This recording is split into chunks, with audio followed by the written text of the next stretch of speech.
Hello everyone, welcome to the second class of the pattern language course. Today we shall be going to Kitintale, an informal settlement based here in Kampala, and here we shall be interacting with the community. We shall speak to the Banakibuga Street Minds, a youth group in Kitintale, and also hear from the LC1 chairperson. This site visit is supposed to help us understand the context of informality and informal settlements within Kampala, and is also our first interaction with the site where we shall propose some interventions and innovations at the end of the course. So stay tuned.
You're welcome to Kitintale Skate Park and the Kitintale Community Library.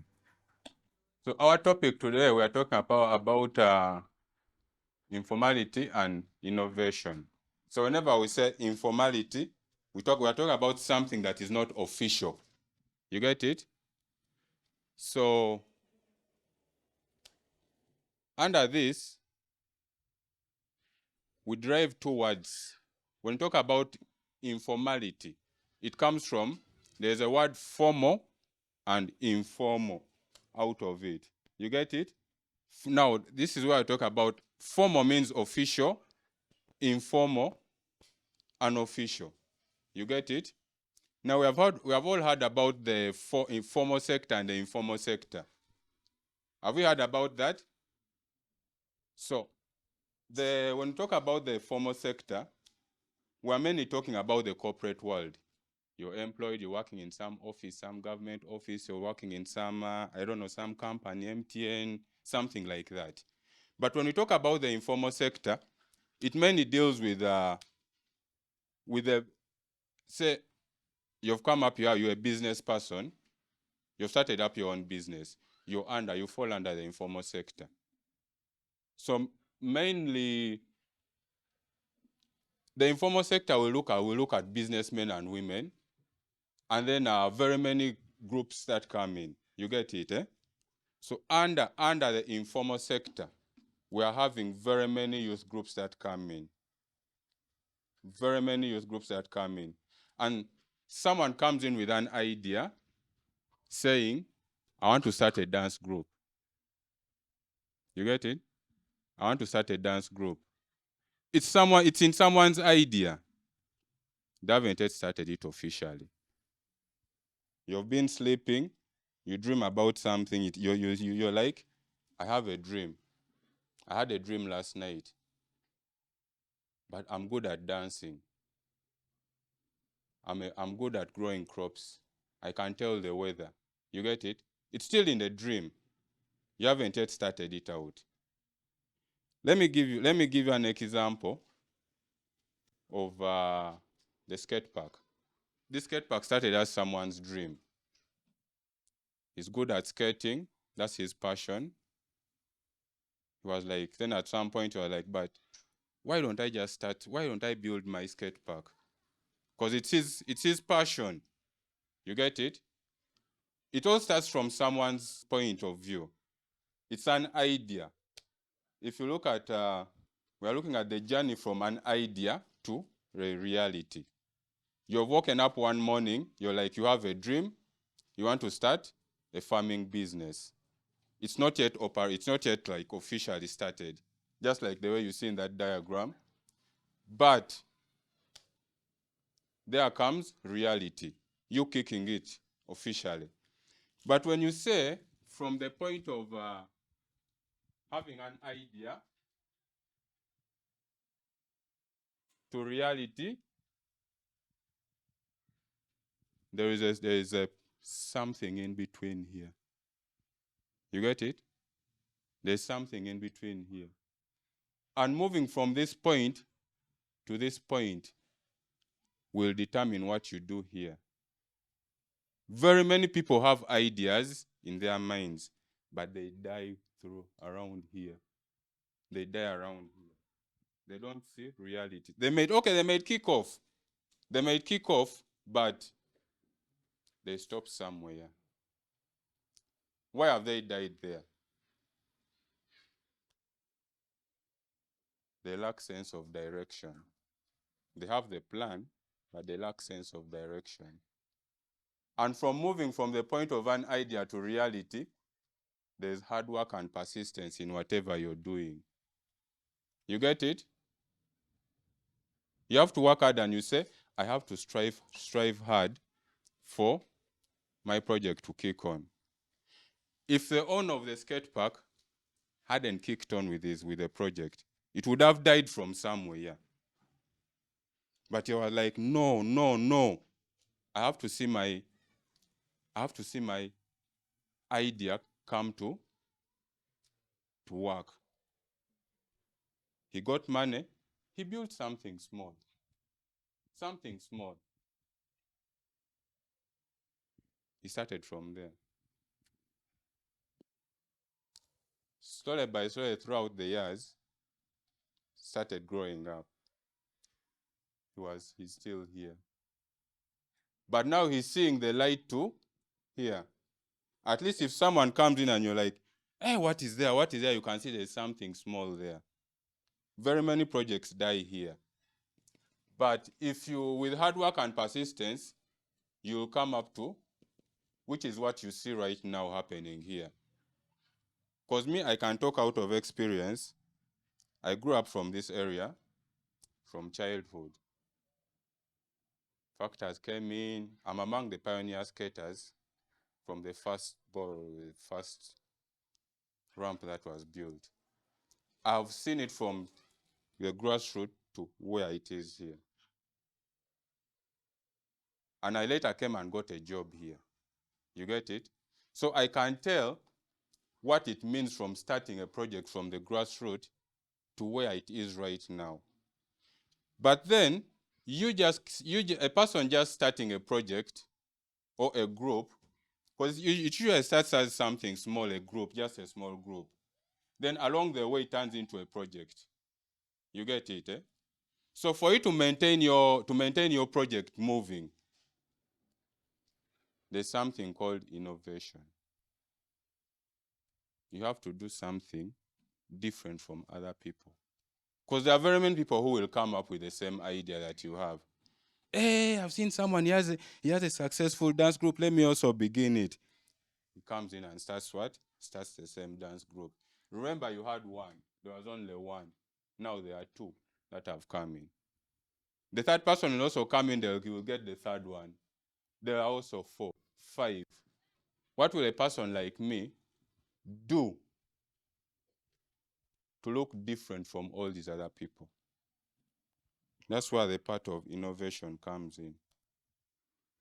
If I talk about innovation, what comes into your mind? Creativity is there. You have new ideas. You spice up your project to look different from other people. A layman person will tell you, I want to spice my food. There are very many restaurants around the area. Today I've eaten from Haja, tomorrow I've eaten from somewhere. But I'm like, I'm tired of Haja's food. Let me try Mama Nak. You get it? Even that food, that woman who is cooking the food, the Samchi Funda where you go to, it started as something to someone's idea. You get it? But there are very many people who are doing that thing. There are very many people who are doing it. But then What will I put in my food to attract other people to come? I have to spice it up. I have to make it look tasty. I have to make it look nice. You get it? In that when I come, I see there's a clean place. I'm like, this place is very clean. I won't fall sick. There are some restaurants where they come, you go there, they give you a cup of water. I've saved my 500 to buy water. Even if you sell me a plate of food at 5,000, but you give me a cup of water, that is value added. Someone who is selling his food at 3,000, but you're not giving me water, I'll say, those people don't have customer care. That is being creative. You're being innovative. You get it? That applies to most of the youth groups that we have here. There are very many around this area, very many. We are going to list them up, and we shall show you how our group, Banakibuga Street Minds, is different from the others. There are very many around. But you always have to find something that is, you have to find a way to make your project or group look different from other people. One thing that I know with people, they get bored with seeing the same things. You look at this skate park, whichever day that you come to this place, you'll always find kids around. You'll always find people around. And you'll find them there skating. You'll find people, because here we open the library full time from Monday to Monday. But then we look at it at this point and we are like, okay, fine. There's a skate park around. People are always skating. Probably there's some other skate park. But okay. It started as the only skate park in Uganda, but now there are very many around. Then we were like, the boss was like, what can I do to make my thing look different from other people? People will get tired of just skating just on one place, on flat ground. You want to do a lot of moves. There's a bench there where people can skate on. There are places to jump in. You get it? You're trying to come up with ideas to attract people's attention. Once in a while, we organize what? Competitions.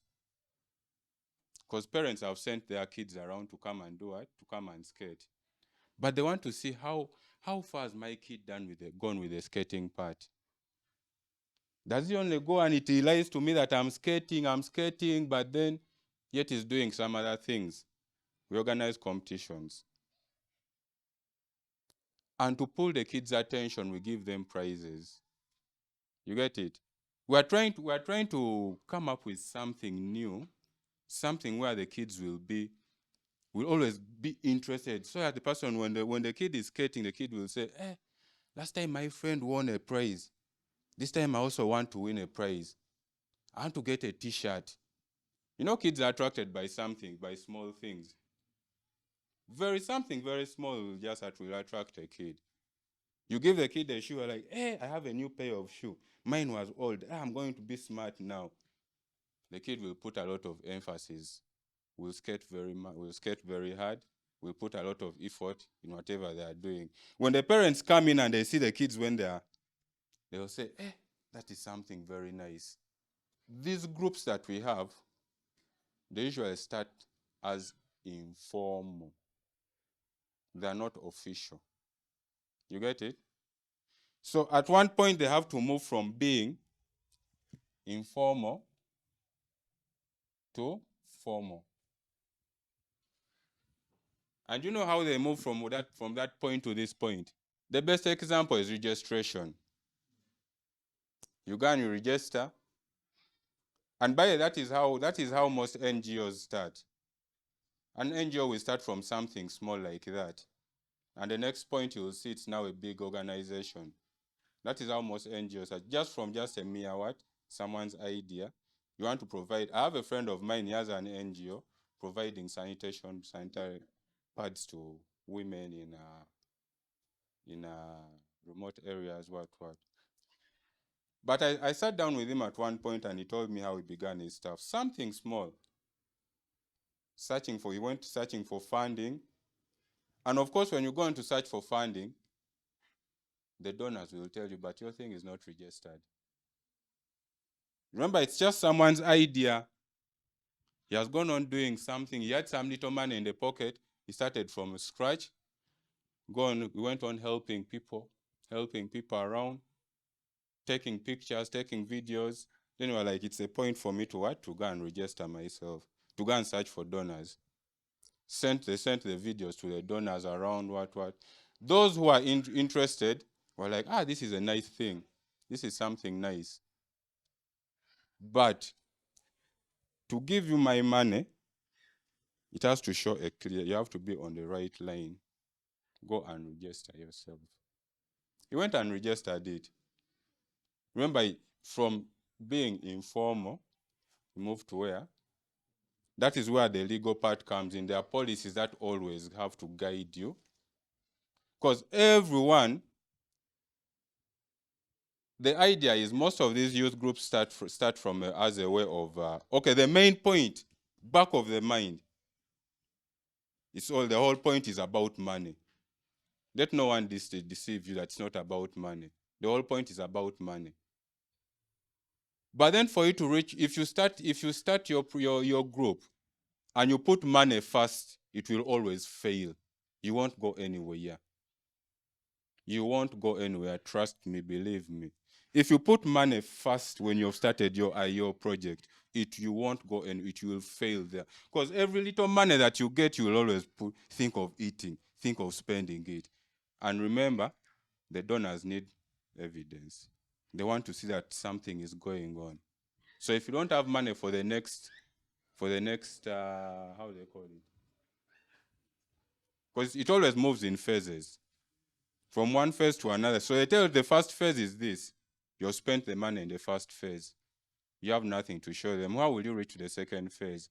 That is why I told you, in between here, there's something that will make your project either to prosper or to fail in between here. You get it? The whole point is about money. But if you forget about the money part in the beginning part and focus on your dream, focus on your idea that you have, you'll always reach here. You'll always reach here. And at the end of it all, money will start coming your way. You will even want to run away from it, but you cannot. Because everyone will want to work with you. You're getting my point? So, very many youth groups are around this area. But there's always a set of law governing them. As in, okay, fine, I'll wake up in the morning, I'll say, I've started my project. But then you have to start it with basing on abiding with the laws of the society. I guess that's the reason why the chairman is around here. Because you start your project, you start it very well, but it's not favoring people in the community. You're like, I have some dance group somewhere, yeah. This is what we do. We go on dancing around, but during daytime you're dancing, but at night you're the one hitting people with ayimbo. You get me? So what kind of project is that you're doing? During daytime you're wearing color white, at night you're wearing red. Eh? So you have to abide by the conditions that they'll give you. Because even here, when we organize functions, trust me, we pass through a process. Find the process, the function is already, we have set a date for it, we have set everything for it, but we have to inform the authorities. They have to be aware of what is going ahead. We have to first start with the chairman's office. Chairman has to write for us a letter. We take it to police. Then from the police, we take it, maybe they have sent us to over risk, over what, something like that. But then there's a process that you have to follow. That is one of the clubs that we have around. Shinta Skateboarding Club, Banakibuga Street Mines. That is the one that we are in. And this is also the location that this is our home. Mateka Dance Group. Mutungo Boxing Club. They are all in Zone 12, Kitintale. Tomato and vegetable growing at the island, down there at the island. Bottle recycling at Harper Street. So these are all groups that come in just to do it. They help in keeping people together. Someone's idea, because people are being. You look at these ladies collecting bottles, and you say, yeah, somba kasasi or what. They earn from it. Because trust me, one thing: if you're not benefiting from anything, you won't go back to it the next day. But you see someone collecting bottles every day, they are earning from it. Someone growing tomatoes, they are benefiting from it. So let my colleague come and talk about Banakibuga Street Mines. Okay, guys, my name is Tumukunde De Gracias, aka Texas, and I'm one of the founding members of Banakibuga Street Mines. So I'll try to be brief since we are out of time. Banakibuga is a circle of creative youths who create, share, inspire knowledge among the youths in our community through various art forms like dance, fashion, visual arts for a better social sustainability. Banakibuga was founded in 2018 by different creatives as a youth platform, of course, with the intention of raising a skilled and productive generation. So Banakibuga does different activities, and we work with Uganda Skateboard Union. So at Banakibuga, you will find that we are doing dance, and in dance we are doing all styles of dance, and I'm one of the dance instructors also, mostly in break dancing, hip hop, and house dance. We also do fashion and design, which is basically street fashion, and I'm also among also the fashion designers. Then we also do graffiti, like the paintings you see on the walls. These are done by other members also who are in the group. Then we also do beads work, which is also done by some members in the group. Then bamboo and carpentry, woodwork. So we make some unique products out of bamboo. For example, earrings, caps, phone holders where you can put your phone and watch some videos. Then we also do teaching, which Nelson and Kim, as they do it in the library here. They teach the kids how to read and write, like the basic. Then we do emceeing also. Then we also do DJing. So why we do emceeing and DJing is because we started as a hip hop group. We grew up in, I don't know if some of you know Zambia, Sharing Youth Center. That's where we grew up from. And there were many different activities going on. So that's how we got to learn the different activities. Then we also joined together with my team and we came here to Kitintale and we started our movement. I think you've seen all the activities that are under Banakibuga Street Mines. All those activities weren't in the original plan. We just started adding in something new. Every day we added in something new. We are trying to be creative. We are trying to look different from other people. You see, that's the point. That's where the part of innovation comes in. We added something new, like, there are very many dance groups. Let us not focus only on dancing. Let us do some teaching. Let us do some fashion and design. You get, that's the point where the point of innovation comes in. We have to look different from other people. Don't focus on just something, one or two activities. A lot of activities. And in the future, we are willing to add in more activities just to be different from other people. Yeah, so like Nelson listed different groups. You saw those Banakibuga, Mateka, Mutungo Boxing Club. But you will find that Banakibuga is different from the other groups. But we started as dancers. Then these other activities came in as a way of being innovative and creative. So at Banakibuga Street Minds, we do dance competitions, which you can see, and I was the organizer of that event. It was called the Top Break Episodes. The first episode was last year, and we partnered with an organization from France called the Street Off. As you can see, some guys judging there to make the event happen.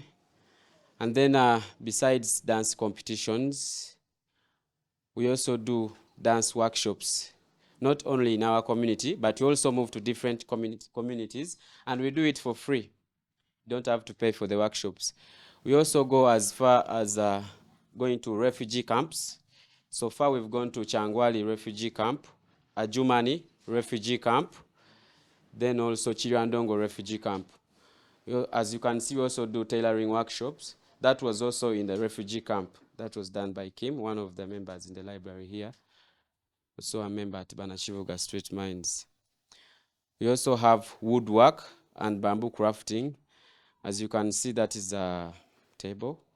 And then some cups made out of bamboo. So we have a guy called Artman. He's sharing the knowledge with the young kids and also the elders. And there are still free workshops.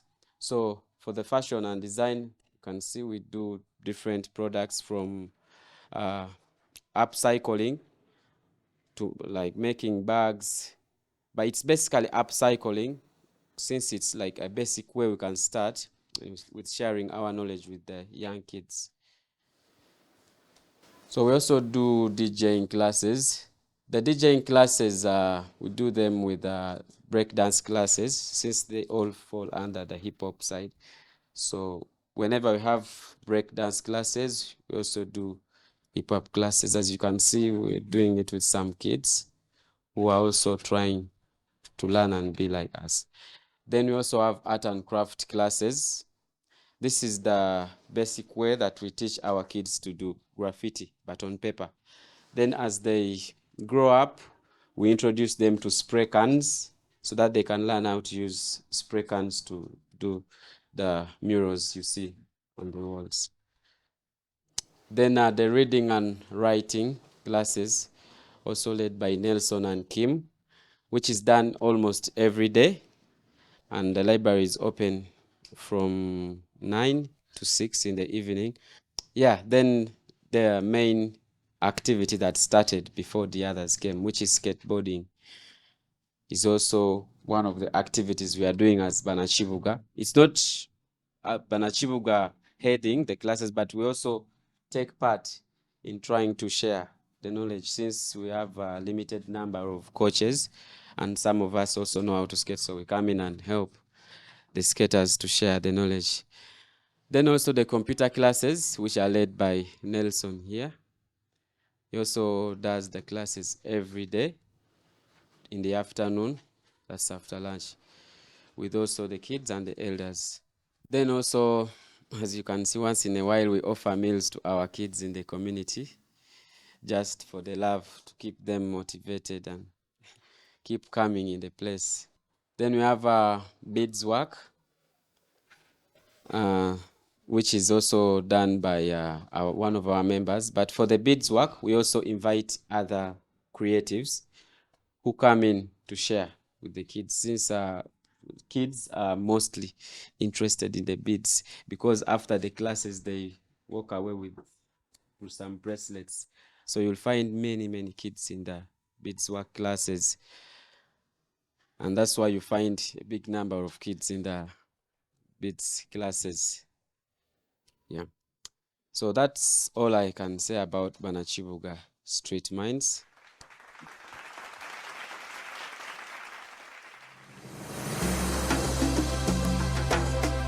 You're most welcome. I'm called Godfrey Ndaula, the LC1 chairperson of this village. LC1 means local council. That's the smallest unit of governance, and we are under local government. Yeah. So on the LC system, we have a committee of 10 people. There's a chairman, there's a vice chairman, and there's a general secretary, There's a secretary for information, there's a secretary for environment, there's a secretary for defense. Then we have on board each community it has a representative, like the youth. We have a youth chairperson who represents all the youth in the village. We have the secretary for women, who also is in charge of all the women in the village. Then we have secretary for elderly. She's also in charge of all those older persons. And we have secretary for people with the disabilities. So it is a sector, a committee of 10 people. That is the LC1 structure. Then there's LC2 structure. It also has 10 people, 10 committee members in that order. The LC1 is in charge or responsible for that area marked. These areas that we lead are areas which are demarcated. Villages are demarcated. Maybe they may not be so straight that they are demarcated in a proper way. You don't know, like in a box form. It may be, but it's demarcated in that way. And that is a village. So our roles are to put things in order. Our roles are to make people live in harmony, and we make sure that there is the rule of the law. Law and order must be kept in all circumstances, but with a lot of difficulties, because our communities differ. A community in Kitintale will differ with the community from Kansanga. Those are upper places. So ours is a community of low-income persons. In fact, here is where you get all classes of people.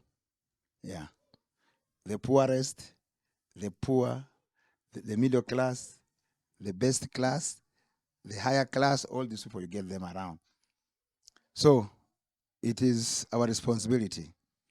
We have courts, we have village courts. That is also putting law and order, because there are people have complaints that they bring to us. Very many. Any type of complaint you have in the village is supposed to be brought to the LC office. And we work as a committee.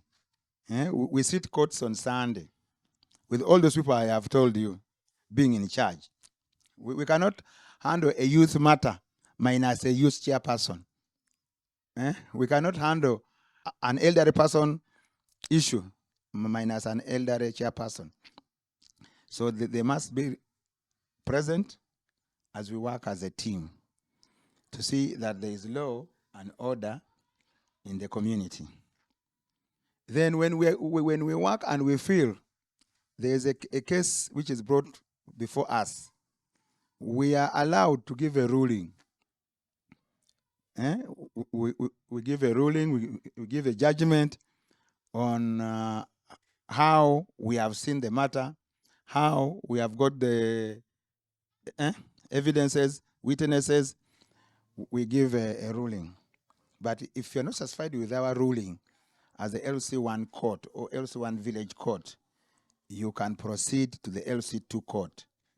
The LC2 chairman or council takes a parish level, a parish. Now, like for this place here, this village is called Kitintale Zone 12.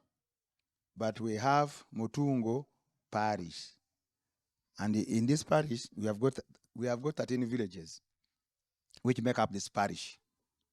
So 13 chairmen with their committees of 10 people. So it means the LC2 comprises of about 130 people.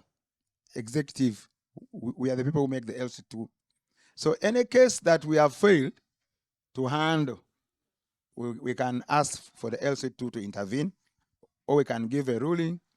And if you're not satisfied with our ruling, you can continue to the LC2.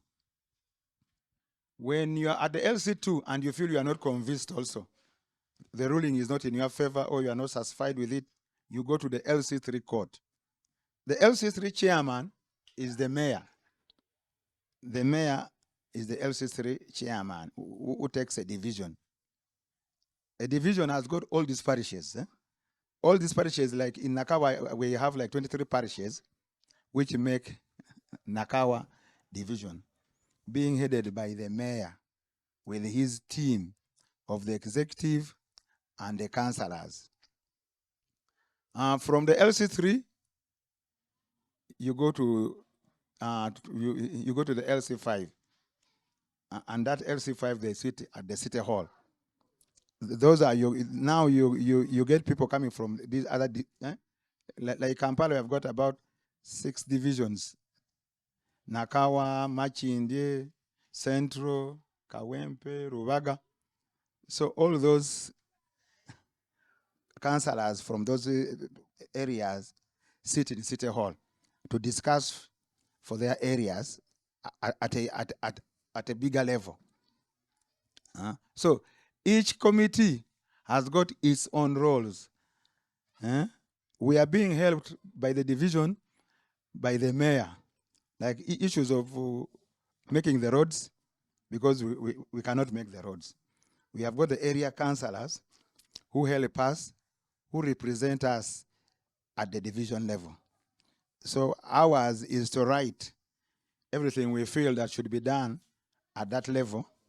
We write to the councillor, we write to the town clerk, we write to the mayor about our problems in the area, like bad roads that they should be put into work, like drainages that they should be built well, like cleaning those drainages, and others and others. My name is Mary Ponsian Keko, and I'm a student studying pattern languages.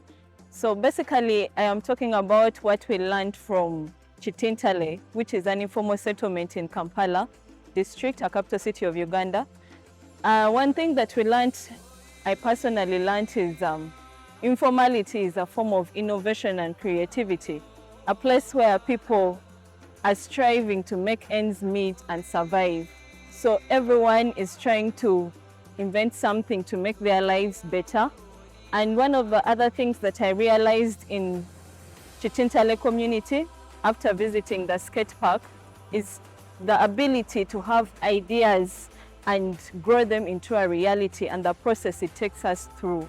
So one thing is making it an idea which is more of informal and involving all these people, for example, the policy makers, organizations that will help you build your idea into a reality and at the same time make it formal. This was exciting. Thanks for watching.